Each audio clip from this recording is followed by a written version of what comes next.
What is up, dudes? Angry Grandpa. This is part 2 of fixing TD text trees in Armory Warfare. We have just one AFV line to put it out. It's the one that I spoke about in the previous video, the one that can be played by players that are skilled and they love some certain special tanks similar to Hunter AFV or Kurganets or other AFV tanks. And we have also a TD line. But before we're gonna go in the video, I gotta make a small response to the previous comments on the previous video. Woolly Wolf 95 said it will make sense to make a tech tree only for anti-air vehicles. I think he was pointing out at anti-aircraft vehicles, cause we got Sergeant York, Shulka and Gauss so far. This was my intention with the previous video. The TD line, the first AV line, sorry, from the TD tech tree, it is basically more of a SPAG line, SPAAG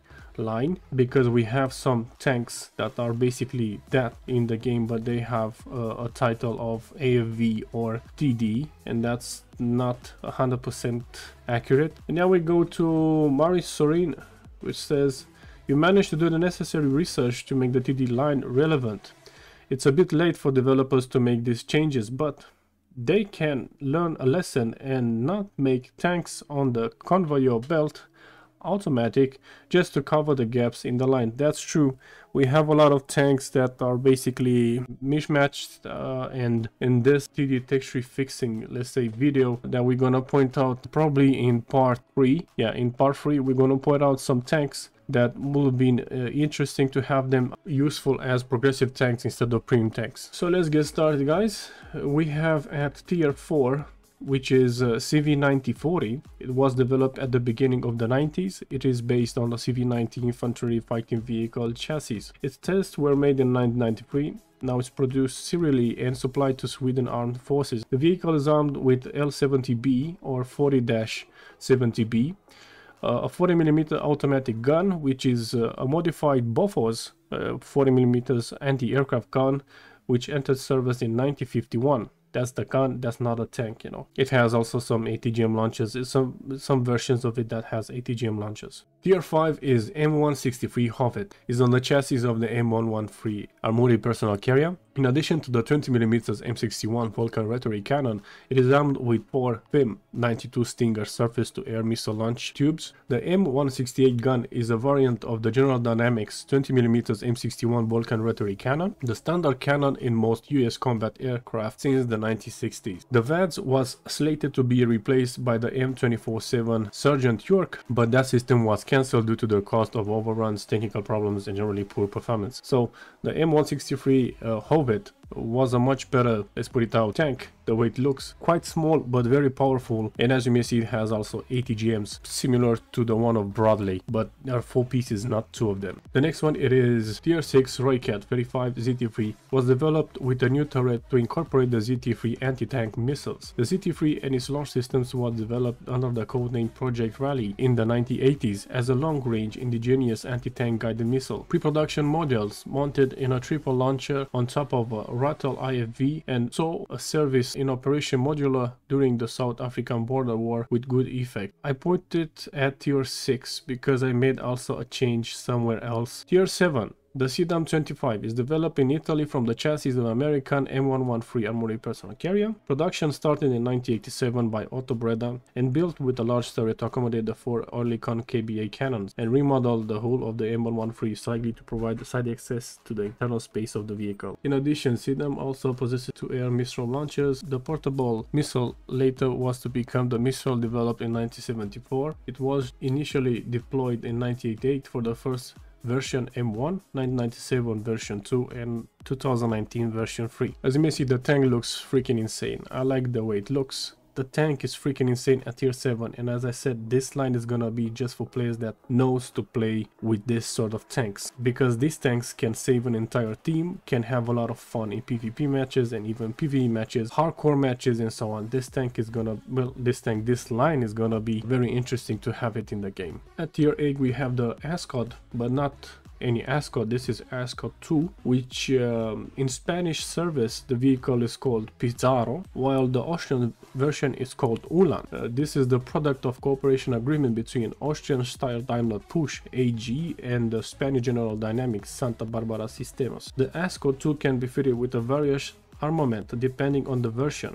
As you may see, probably it's gonna have the same size as a Hunter AV or as a Griffin. A baseline armored personal carrier can be fitted with remotely controlled 12.7mm machine gun. The vehicle can be armed with a turreted mounted 25, 30 or even 40mm cannon, and the 40mm cannon I think is gonna make an interesting approach by being a tier 8 plus the ATGM launchers, mobility and even the armor. Now comes the most intricate. The tier 9 we have the Striker, but it's not any Striker. This is the Striker A1 SHORAD with m-shorad systems that has been modified on 28 February 2018 with sensors and weapons to fulfill an interim requirement of maneuver short-range air defense named m-shorad. With the previous focus on fighting in the Middle East, the US Army had neglected SHORAD capabilities, and in future conflicts it is feared that will not be able to rely on air dominance to counter enemy aircraft. In addition, can have a AN/TWQ-1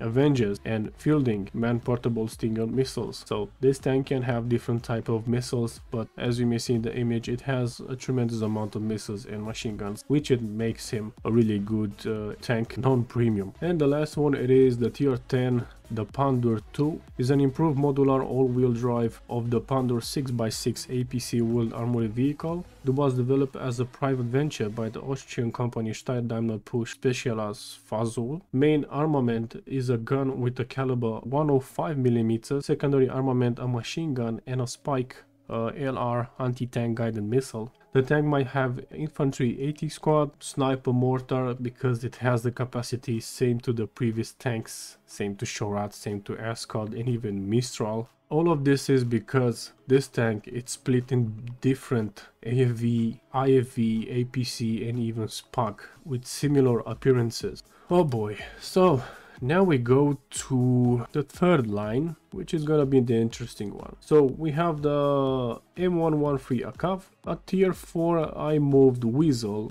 yeah, we know, to tier 4 because of technology, armament, abilities and the progression that it has. Tier 5 it is the Weasel Hot. It's just an upgraded version and the tank does not require us to be higher than that. Plus in the armored warfare, this Weasel Hot, it's a tank that's been split between two tech trees, so it's better to have a line of his own and to just continue on this line as a progression. I put it the tier 6 to be NM142. It's very good as a TD, but at tier 7 FV-102 Striker was the Swingfire wired guided anti-tank missile carrying member of the CVRT family. The FV-102 Striker was externally very similar to the FV-103 Spartan, but carried 5 missiles in a ready to fire bin at the back of the vehicle. But it will be really interesting to have a tank at tier 7 where you can shoot your ATGMs and immediately after you shot them you may see some wires popping out. That will be freaking insane,